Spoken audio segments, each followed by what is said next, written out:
मी पुण्यात काम करतो, पण माझं मूळ गाव कोकणातल्या डोंगरांच्या मध्ये आहे. त्या गावाचं नाव आहे धनवाडी. गाव खूप छोटं आहे आणि तिथे अजूनही काही जुन्या परंपरा जपल्या जातात. प्रत्येक वर्षी रामनवमीला आमच्या गावात मोठा उत्सव असतो. रात्री 12 वाजता मंदिरात विशेष आरती होते आणि त्यानंतर एक नगारा वाजवला जातो.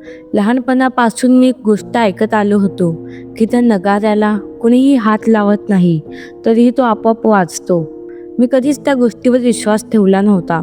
यावर्षी मी खास रामनवमीसाठी गावाला गेलो होतो. रात्री 12 वाजता आरती संपली आणि सगळे लोक मंदिरातून बाहेर पडायला लागले. मी थांबलो. मला त्या नगाऱ्याचं रहस्य जाणून घ्यायचं होतं. मंदिराच्या आतल्या कोपऱ्यात तो जुना नगारा ठेवलेला होता. अचानक संपूर्ण मंदिरात शांतता पसरली आणि काही सेकंदातच तो नगारा आपोआप वाजायला लागला.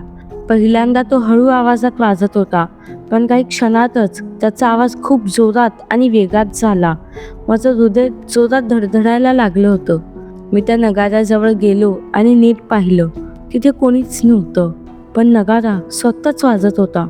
अचानक मला जाणवलं की नगाऱ्याचा आवाज मंदिराच्या आतून नाही, तर मागच्या टेकडीकडून येतोय. मी मंदिरातून बाहेर पडलो आणि त्या आवाजाच्या दिशेने चालायला लागलो. गावातले सगळे लोक निघून गेले होते. सगळीकडे विचित्र शांतता होती. मी टेकडीवर पोहोचलो आणि जे पाहिलं ते खूप भयानक होतं. गावातले सगळे लोक तिथे उभे होते, पण ते हलत नव्हते. त्यांच्या डोळ्यात काहीच भाव नव्हता. सगळेजण एकाच दिशेने बघत होते. मध्यभागी तोच नगारा होता आणि तो अजूनही आपोआप वाजत होता. मी एका माणसाला हात लावून हलवायचा प्रयत्न केला, पण तो पूर्ण थंड होता, जणू तो जिवंतच नव्हता. तेवढ्यात नगाऱ्याचा आवाज अचानक थांबला.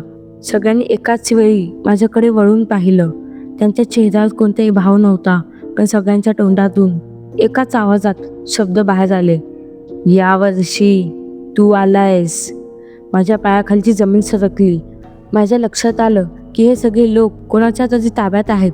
नगारा पुन्हा वाजायला लागला आणि एक काळी सावली त्या नगारातून बाहेर आली.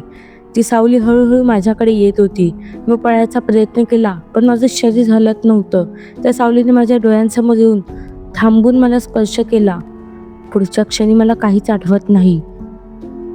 सकाळी जेव्हा मी शुद्धीवर आलो, तेव्हा मी त्या टेकडीवरच उभा होतो. गावातले लोक पुन्हा नेहमीसारखे वागत होते, जणू काही झालंच नव्हतं.